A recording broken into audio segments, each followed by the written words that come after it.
listening to Give God 90, where we're not afraid of the tough biblical questions, because we will dig through the language, the culture, and the history to find the truth revealed in the words of our Creator. I wanna see the light.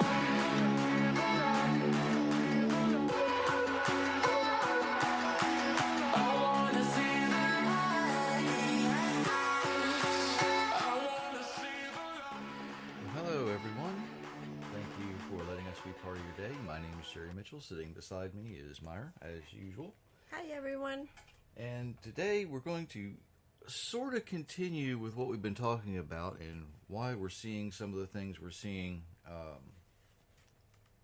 Basically, prophecy being fulfilled and that kind of thing, but with a little bit of a different twist today. You know, everybody has a bad day from time to time, right? And sometimes, you know, they kind of seem to drag on for weeks at a time. When that happens, there's a reason that happens. You know, when things don't quite go as planned. You know, sometimes we think about these things and we go, oh, I want to do this. And you start doing it and plans get waylaid. Sometimes you say, oh, I don't want to do that. And you wind up doing it anyway. Right? Right. You know, when I finished the two books that I'd written, I said, I'm not writing another one. There's a saying that people plan, God laughs. God laughs, okay? It just happens. By the way, if you're interested in the first two books, they are Tradition to Truth and God's Universe, God's Rules, available wherever fine books are sold. Please go ahead and support your local bookstore if you want to pick those up. They can get them for you. You know, sometimes things go so haywire, it might seem like, you know, the world is out to get you, right? Oh, the world's against me, it's terrible. Sometimes, and I've heard this said often, the gods are aligning against me. You know, they could be. If you are actually attempting to follow the Creator's instructions and live the way you're designed to live, well, yeah, the world is going to hate you. Yeah, the gods with the little g, they kind of are out to get you, because most of them now, whatever geographic location they are in charge of, they are not exactly friendly to the Almighty. But there's a bigger reason and a deeper reason. A lot of times when you are having those periods of time when it's just miserable, I mean, it's just plain, you maybe you get angry, maybe you get depressed. There's a reason for that. Deuteronomy 28 gives us these reasons, and Myra's going to read beginning in chapter 15. Verse 15. I'm sorry, verse 15 of chapter 28.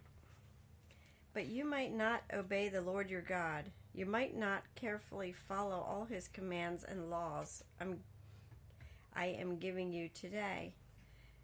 Then all these curses will come upon you and stay. You will be cursed in the city. You will be cursed in the country. Your basket and your kitchen will be cursed. Your children will be cursed. Your crops will be cursed. The calves of your cattle will be cursed. The lambs of your flock will be cursed. You will be cursed when you go in and when you go out.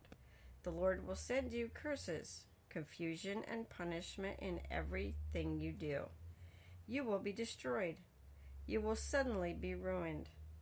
You did wrong when you left him. You did wrong when you left him. The Lord will give you terrible diseases. He will destroy you from the land you are going to take.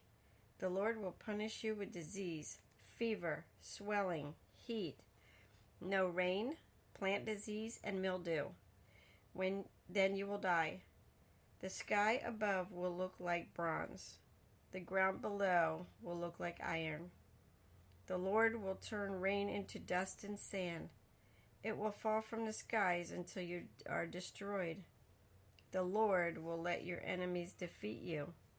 You will attack them from one direction, but you will run from them in 7 directions, and you will become a thing of horror among all the kingdoms of the earth. Your dead bodies will be food for all the birds and wild animals. There will be no one to scare them away. The Lord will punish you with boils like those the Egyptians had. You will have bad growths, sores, itches that can't be cured. The Lord will give you madness, blindness, and a confused mind. And you will have to feel around in the daylight like a blind man. You will fail in everything you do. People will hurt you and steal from you every day. There will be no one to save you. Does it sound familiar? Sounds bad. Doesn't sound like something you want, does it? No. You know, as you read through that, you realize that no matter where you live, whether you're in the city, whether you're in the country, it doesn't matter where you live, you're going to have trouble. Your baskets are going to be empty. Your kitchens are going to be empty. You're going to be hungry.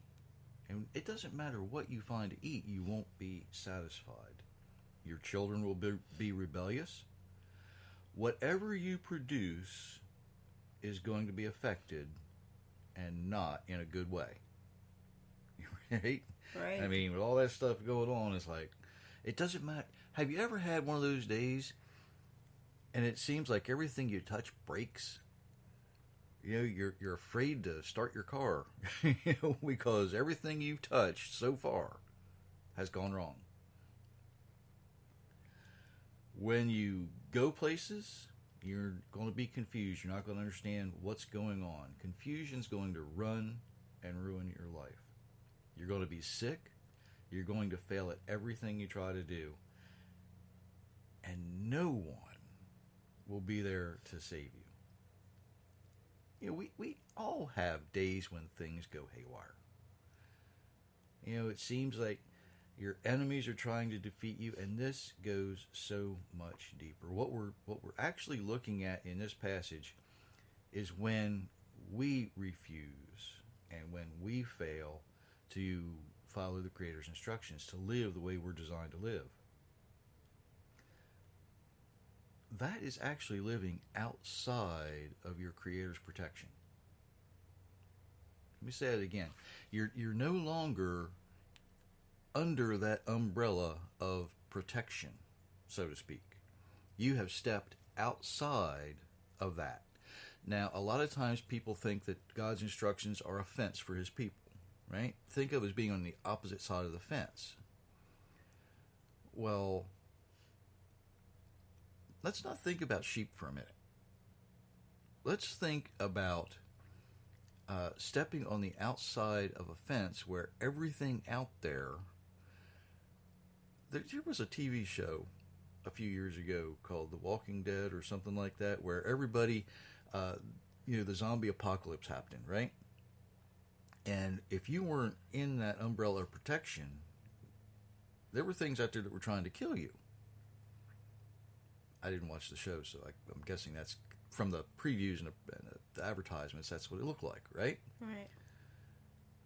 It's the same thing. If you're outside of that area of protection, there's things out there that are trying to destroy you. It's that simple. Now, even when you're on the inside, you're going to have some problems, right? Because there are things that are going to affect you. You don't have the choice. You are made from the dust of the earth, which was cursed in Genesis chapter 3, right? Right. So you're going to have problems.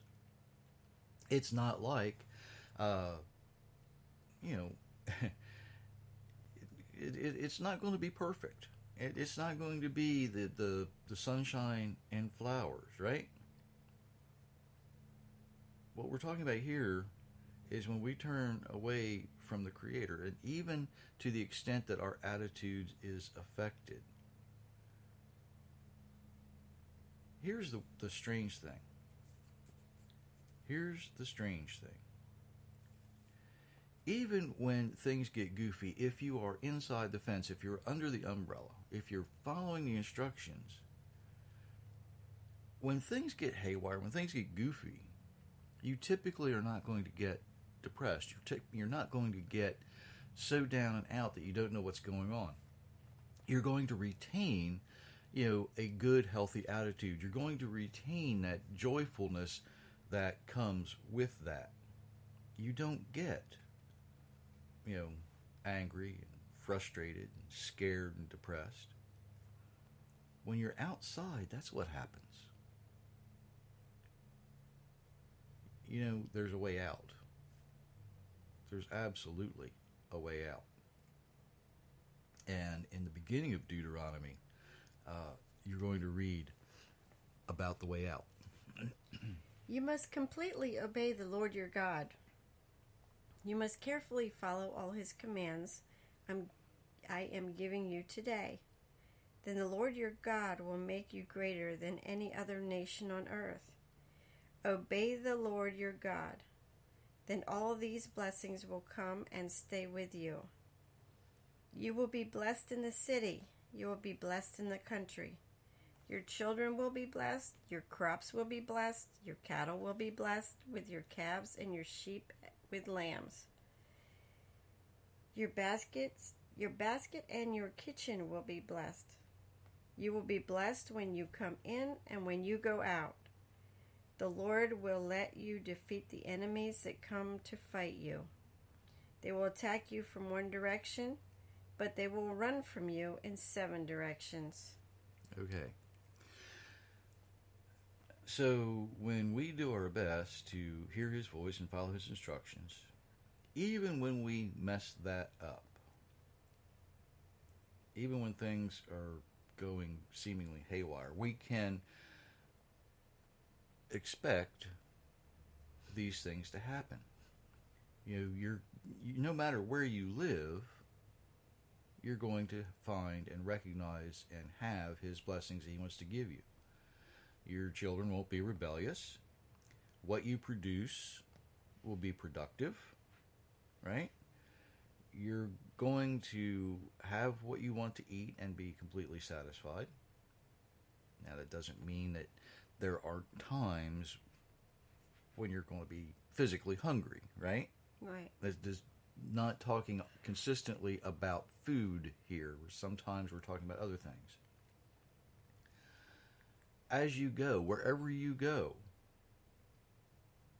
you're going to have clarity. You're not going to have that confusion that would reign if you're outside of that protection. And your enemies, even though they're going to come against you, you're going to have problems. You will defeat them, right?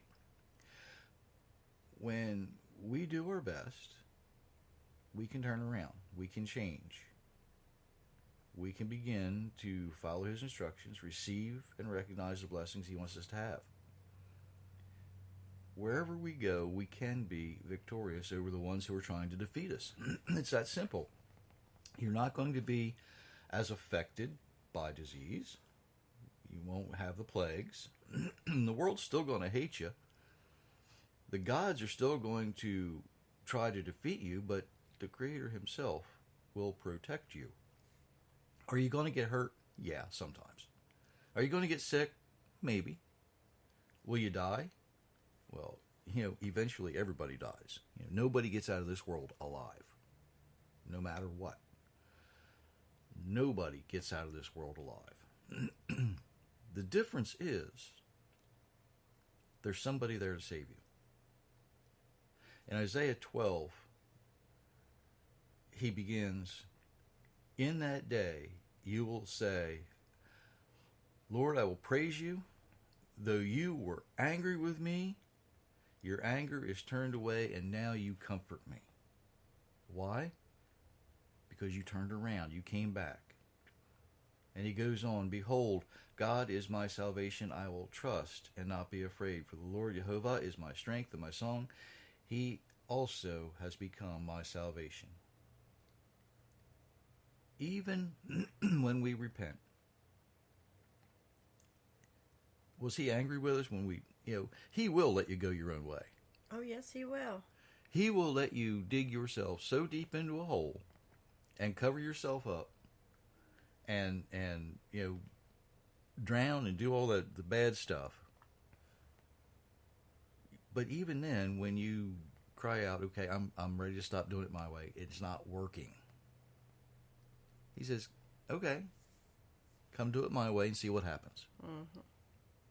When you come and do it his way to see what happens, and by the way, here's an advertisement, go to Give God 90. GiveGod90.com. There's a way there to teach you how to do that. And it's very, very simple. Chances are you didn't dig your hole all at one time, right? Right. It took you a while to get where you are. And then sometimes it takes you a while to come back. Some people describe it like a great big ship, like one of the bigger cruise ships or a big military vessel.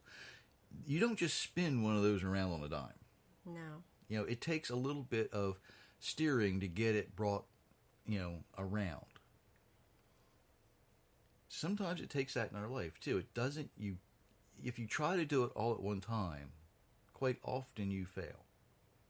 But a little bit, time after time after time, gets you where you're going to go. It's just like the old story. How do you walk 1,000 miles? Well, you're only going to walk 1,000 miles one step at a time. You can't skip a step. You can skip while you're doing it, right? Right. Have kids kind of skip hop and jump and that kind of thing. You can do that. But you have to move. You have to motivate. You can't be stagnant. You can't be stagnant. When the Almighty's angry with you, when you're outside of that tent of protection, when you're outside of that umbrella, when you're outside of the fence, however you want to describe it,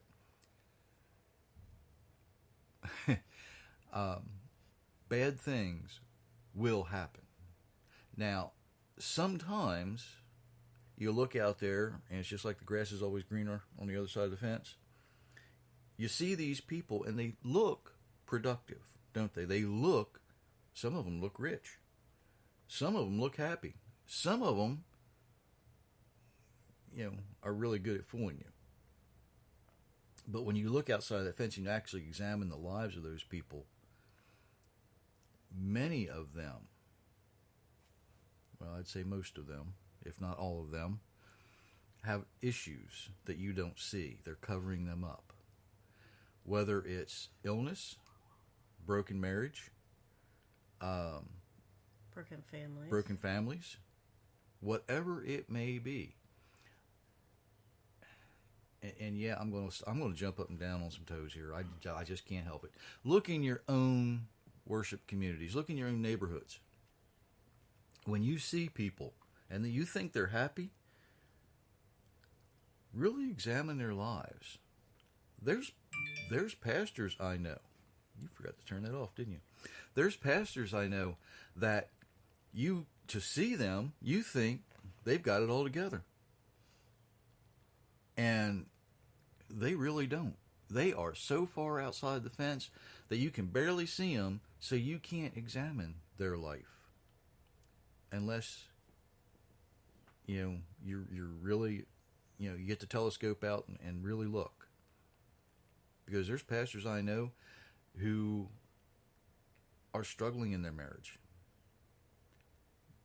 There's pastors I know who have been violently ill for years. There's pastors we know that their families really are dysfunctional. I guess is a good way to say that, right? Mm-hmm.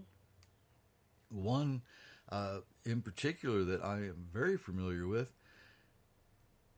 this poor guy, he's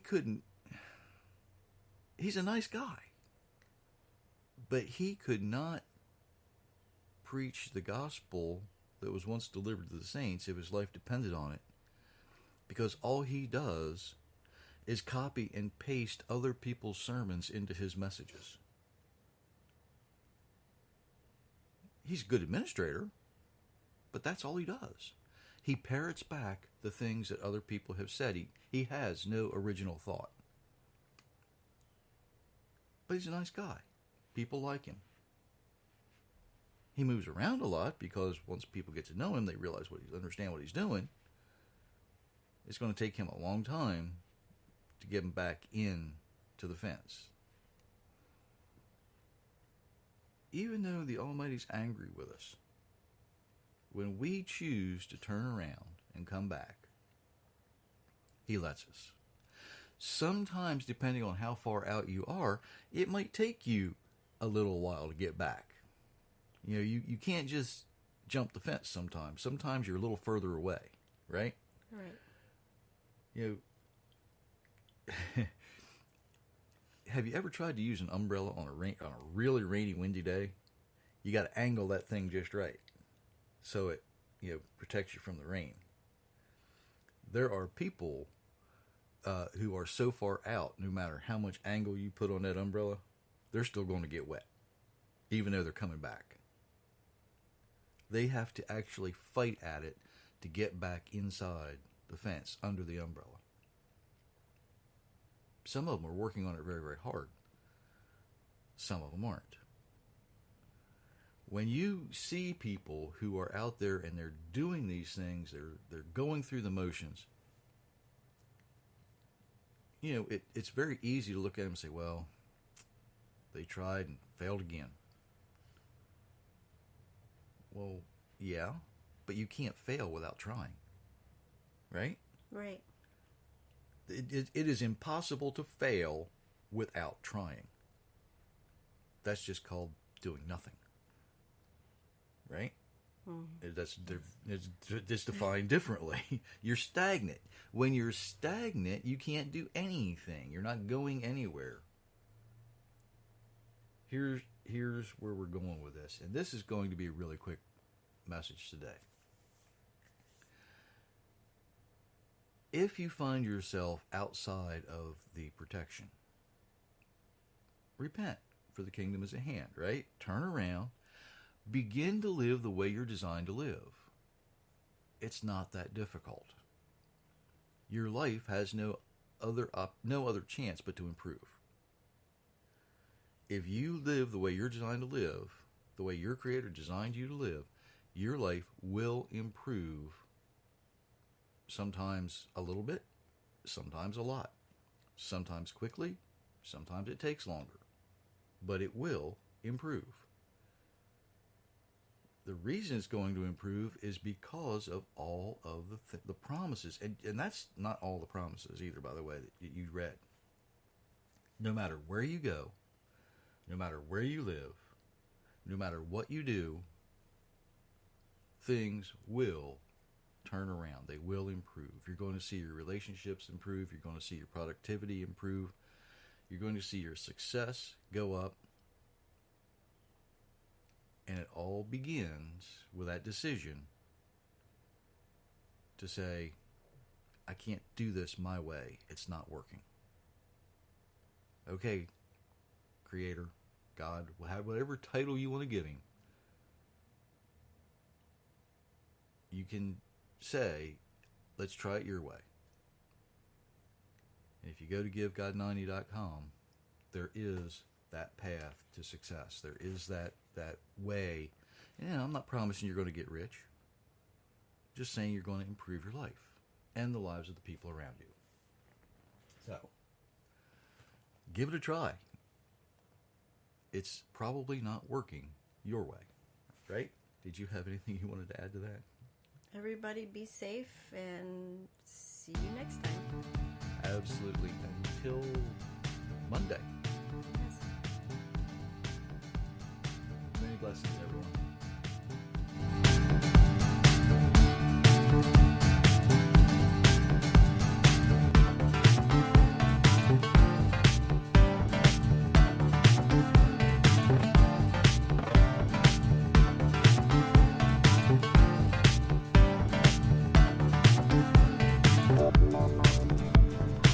Thank you.